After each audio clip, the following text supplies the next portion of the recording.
Do you ever ask yourself, why did this happen to me?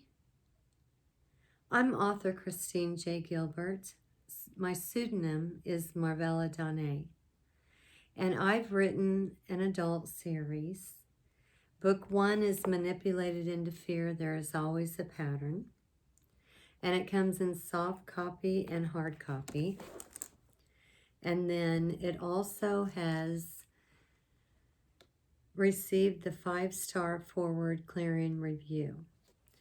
Book 2 to the series is White Roses in a Dream, Traits, Patterns, and Action Plans. It also has received the 5-star Forward Clarion reviews. You can go out to Google. If you Google the name of the book, then you'll be able to read the review.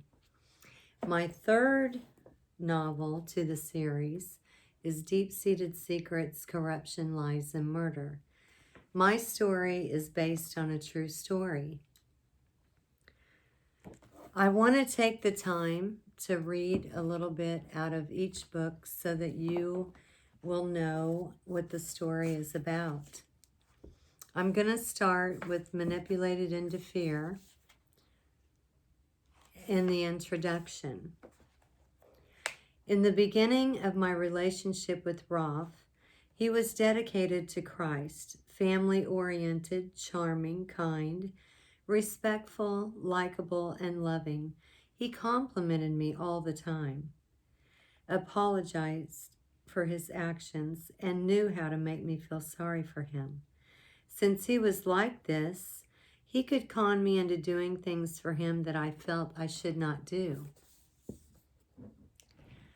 As time went on, because of his actions, I would accuse him of wrongdoings. He became outraged, screaming at me and using profanity. After he gained control of me, he began to mentally and physically abuse me. Sometimes Rolf seemed to care about me. He was able to fake his feelings. I found that Rolf had no remorse or feelings for anyone and could never relate to the pain I endured when I was with him. I always felt like Rolf was two different people. I knew when Rolf was lying to me because his story never added up. If I would confront him with a lie, he continued to tell me more lies and tried to convince me that it was all in my mind. No matter how Rolf acted or what he did, he was able to con me into doing things I did not want to do. I gave in to him out of being afraid of what he might do to me. He was a very sneaky, deceitful man. Rolf was very good about getting family members, other people, and attorneys to take his side. He always told them that I was crazy and that the things I said were not true. He tried to make them believe that it was all in my mind. It was as though Rolf wore a mask and other people did not see him when he unmasked. Rolf would talk bad about my friends and not allow me to contact them. There were times when he would try to keep me away from my family members. During our relationships, I began to see that Rolf was self-centered and liked to live by his own rules. He never worried about getting caught when he did things wrong. He had no conscience. After my third divorce, I learned why Rolf chose me to be his victim. It was simply because he knew I was a kind, loving, empathetic person, and he had a sense of self-hatred. By knowing this, he knew he could take control of my life to benefit himself. Now I'm going to read a little bit out of White Roses. So it's White Roses in a Dream, and we're going to read just the very end of the prologue. If you let someone like Rolf take you down, and then society does not accept you for telling the truth about your life and how abuse happens, then what's next? One must dream and follow the white roses. And then I have to read this. This is chapter 9, and the title is Fearing for My Life. It was mid-August, and I was a nervous wreck about publishing a book. Lakina's situation and the car nightmare with Oscar. One morning I got up and felt very uncomfortable. It was still dark outside. I carried my .38 caliber revolver downstairs with me, the same as I did every morning. My coffee was done and I poured myself a cup. I noticed that the electricity had gone off during the night, so I began setting the clocks. I carried my gun with me at all times. I turned on the TV to begin watching the news. All of a sudden, all the electricity went out again. I walked into the living room and sat down.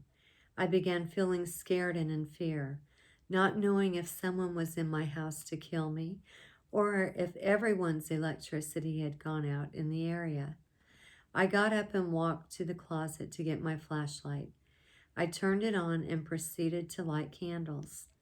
I went back into the living room and just sat there on the chair with my gun, cell phone, and flashlight. I was scared to move. I could feel the palms of my hands sweating, and I began to pray. Now I'm going to read just a little bit out of Deep-Seated Secrets. And it's going to be out of the introduction. Lakina and I joined forces and found that we were up against corruption, lies, money, power, cover-up, and circumvention of the legal system. But this time we had a third-party witness who was a super grandpa. Within a period of time, we were shocked to find that Hugo's father, Adolf, who was a criminal defense attorney, was also a manipulating devilish snake and utilized his connections, family, and good old boy network to corrupt the criminal justice system. He controlled others like puppets.